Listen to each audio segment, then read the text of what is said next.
the word super predator about young black youth.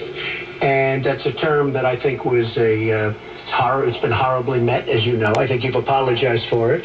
But I think it was a terrible thing to say. And when it comes to stop and frisk, you know, you're talking about taking guns away. Well, I'm talking about taking guns away from gangs and people that use them. And I really don't think you disagree with me on this, if you want to know the truth. I think maybe there's a political reason why you can't say it, but I really don't believe. In New York City, stop and frisk, we had 2,200 murders, and stop and frisk brought it down to 500 murders. 500 murders is a lot of murders. Hard to believe. 500 is like supposed to be good. But we went from 2,200 to 500, and it was continued on by Mayor Bloomberg, and it was terminated by current mayor. But stop and frisk had a tremendous impact on the safety of New York City, tremendous beyond belief. So when you say it has no impact, it really did. It had a very, very big impact. Well, it's also fair to say, if we're going to talk about inside the stadium from 4:30. And other communities need to come together to do what will work as well. Look, one murder is too many, but it is important that we learn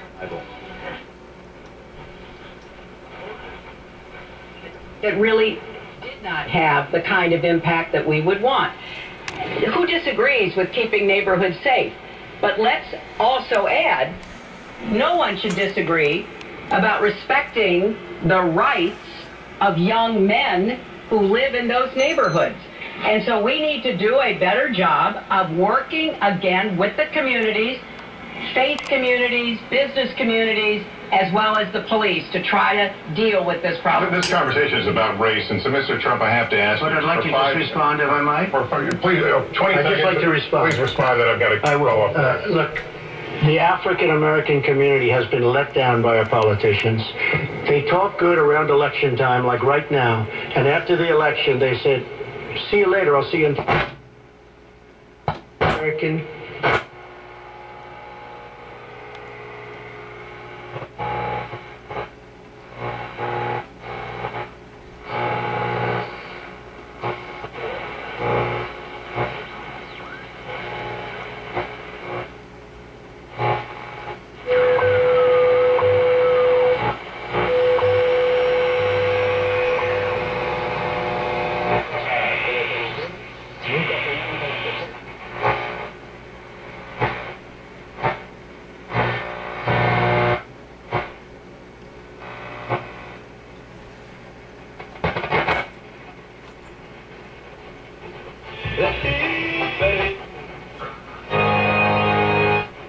Upset with what their politicians have told them and what their politicians have done.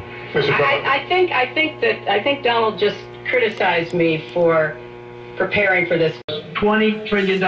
They have to help us out. As far as the nuclear is concerned, I agree. It is the single greatest threat that this country has. Which leads to my next question as we enter our last segment here still on the subject of securing America. On nuclear weapons, President Obama reportedly considered changing the nation's long-standing policy on first use.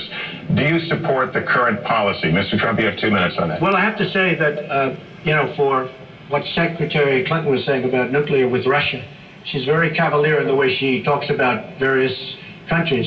But Russia's been expanding.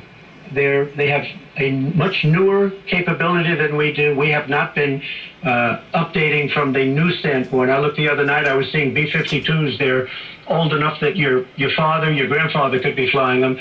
We are not keeping up with other countries. I would like everybody to end it, just get rid of it, but I would certainly not do first strike. I think that once the nuclear alternative happens, it's over. At the same time, we have to be prepared. I can't take anything off the table because you look at some of these countries, you look at North Korea, we're doing nothing there. China should solve that problem for us. China should go into North Korea. China is totally powerful as it relates to North Korea. And by the way, another one powerful is the worst deal I think I've ever seen negotiated that you started as the Iran deal. Iran is one of their biggest trading partners. Iran has power over North Korea. And when they made that horrible deal with Iran, they should have included the fact that they do something with respect to North Korea. And they should have done something with respect to Yemen and all these other places. And when asked to Secretary Kerry, why didn't you do that? Why didn't you add other things into the deal? One of the great giveaways of all time, including $400 million in cash